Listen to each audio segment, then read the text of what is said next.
No one actually want to just go out for a few minutes and then get arrested. In what format that's going to go in the future, it's really hard to say. I mean, you're literally having people on, Animal Crossing, that game. And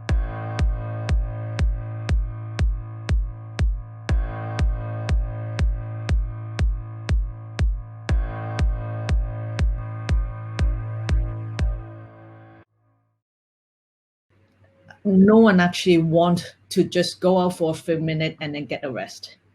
Yeah, so they have to make more cautious step. I mean, going to the shopping mall to do the singing and chanting, I don't see any problem. They're not actually making any harm on anyone.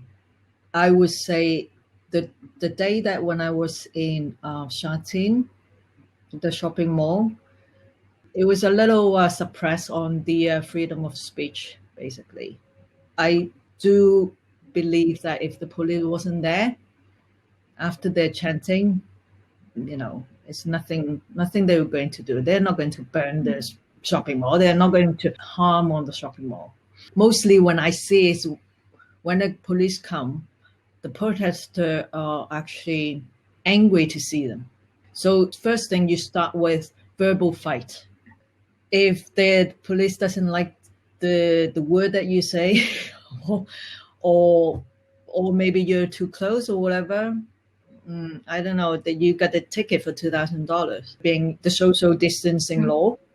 But I don't see any guideline apart from what they so-called the 599G, that ticket thing, saying if you're in the shopping mall, you gather together, you do nothing, but if you're the one that who's more verbal or more loud, even though you stand alone, you get a ticket.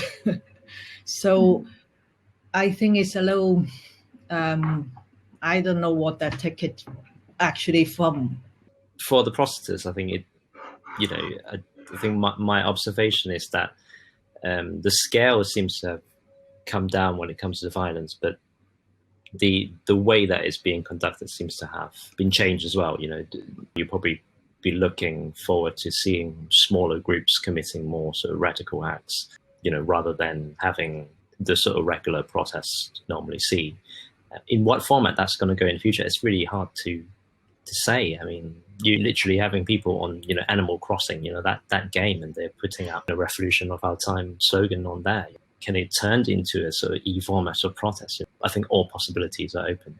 Politically speaking, we've still yet, to see what will actually happen. I think it would have been quite a good political move if the government decides not to do anything that can potentially irritate the people, especially the protesters or the pro-democracy people. But I think that would be too difficult for them to resist, that temptation that they feel like now that they can actually have the power or the authority to be able to bring back a lot of the stuff. For example, now we're talking about Article 23 again. So they are in a comfortable position